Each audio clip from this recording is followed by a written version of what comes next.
A ver, pensemos en esto. La verdadera riqueza de un país, ¿dónde está? No siempre está en sus recursos naturales, sino en algo más profundo, su capacidad para el pensamiento estratégico.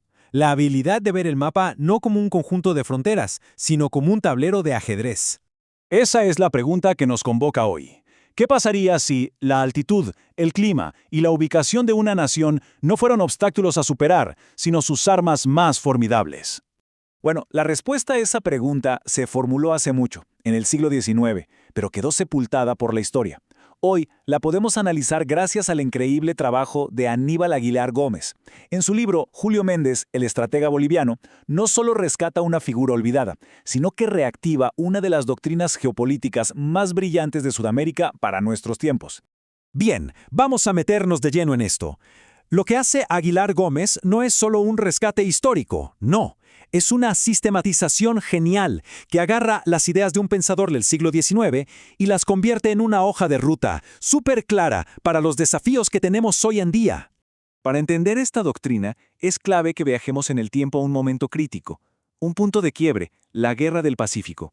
En medio de todo ese caos, un civil, un ministro, no un general, tuvo una idea que pudo haber cambiado el curso de la historia. Su nombre, Julio Méndez.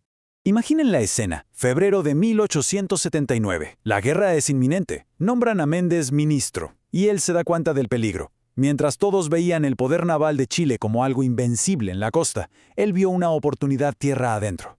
En octubre presenta su plan.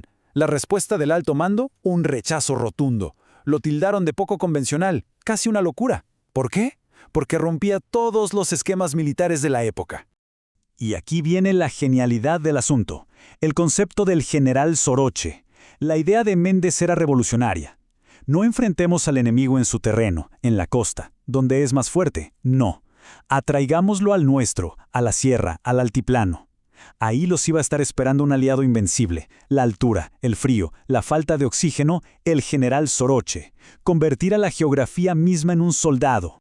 Y esto es lo más trágico y revelador.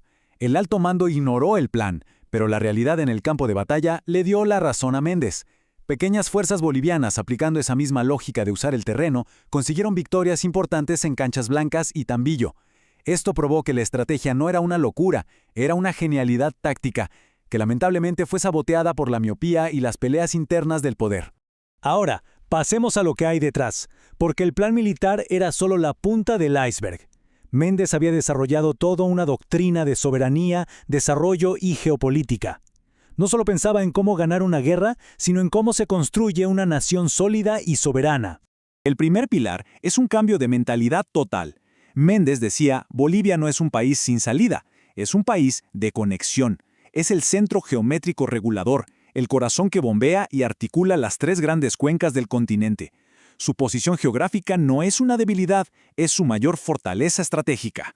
En este punto, Méndez se adelanta un siglo, es increíble. Él entendió que la soberanía de verdad, lo que él llamaba soberanía estructural, no se defiende solo con fusiles, se construye desde adentro. ¿Cómo? Con ferrocarriles que tejen el país, con un sistema de justicia que de verdad funcione, con educación que cree ciudadanos conscientes y con instituciones que le den al Estado lo que él describía como robustez viril, o sea, fuerza, solidez, capacidad de actuar.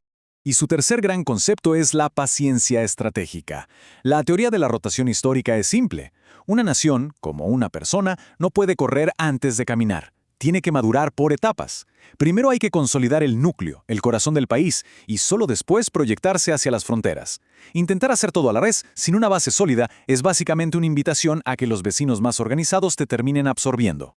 Esta matriz lo resume todo a la perfección. Vemos cómo las piezas encajan. El rol de centro regulador se apoya en una defensa desde el interior. Esa defensa se sostiene con una soberanía estructural y todo se planifica con una teoría de la rotación. No son ideas sueltas, es un sistema completo, coherente y muy, muy profundo. Muy bien, y aquí es donde todo esto cobra una vigencia que asusta. Aníbal Aguilar Gómez toma esta doctrina del siglo XIX y nos demuestra que es quizás la herramienta más potente que tenemos para entender y enfrentar los desafíos del siglo XXI. Entonces el punto clave es este. El gran aliado estratégico ha evolucionado. En 1879 era el general Soroche, la geografía física. Hoy, como lo plantea Aguilar, ese aliado se llama general litio. La defensa ya no es solo resistir en el altiplano, es ejercer soberanía tecnológica sobre un recurso que el mundo entero necesita. El principio, fíjense, es el mismo: usar una ventaja única y estratégica a tu favor. La soberanía estructural también se actualiza. Esos ferrocarriles que soñaba Méndez para unir el país, hoy se traducen en los corredores bioceánicos. El objetivo, sin embargo, es idéntico: no ser un simple pasillo para que otros saquen sus recursos, sino ser el dueño y controlador del tránsito continental. ¿Y la educación? Bueno, la meta ya no es solo formar patriotas, es crear un ciudadano estratégico. ¿Y qué es exactamente un ciudadano estratégico? Es alguien que tiene geoconciencia, o sea, que mira el mapa y entiende por qué su país es el pivote de un continente. Es una persona que está alerta a los planes de fragmentación, que entiende que defender el litio o el agua no es un tema ecológico nomás, es un acto de soberanía. Y sobre todo, es alguien que exige esa infraestructura, porque sabe que es la columna vertebral de la defensa nacional. Y así llegamos a la gran conclusión de este análisis. El legado de Méndez, rescatado del olvido por Aguilar Gómez, no es una reliquia del pasado. Es literalmente un mapa para navegar el futuro. Si nos tenemos que quedar con una sola idea, que sea esta: la lección de Méndez es eterna y universal. No se puede defender lo que no se conoce. La soberanía, la verdadera defensa, empieza por entender íntimamente la geografía, la historia y el potencial de tu propio territorio. Y esta cita, que es de 1872, años antes de la guerra, encapsula toda su visión. Méndez veía a Bolivia no como un accidente histórico, sino como una necesidad geopolítica para el equilibrio de todo el continente. Una pieza pero tan esencial que si no estuviera ahí, el propio sistema la necesitaría. Y con esto cerramos. La pregunta queda flotando en el aire, pero todo el análisis de hoy nos da una pista. Tal vez las ideas más poderosas para navegar el futuro no son siempre las más nuevas, sino las más profundas, aquellas que, como la doctrina de Méndez, estuvieron esperando pacientemente en las alturas a que volviéramos a descubrirlas.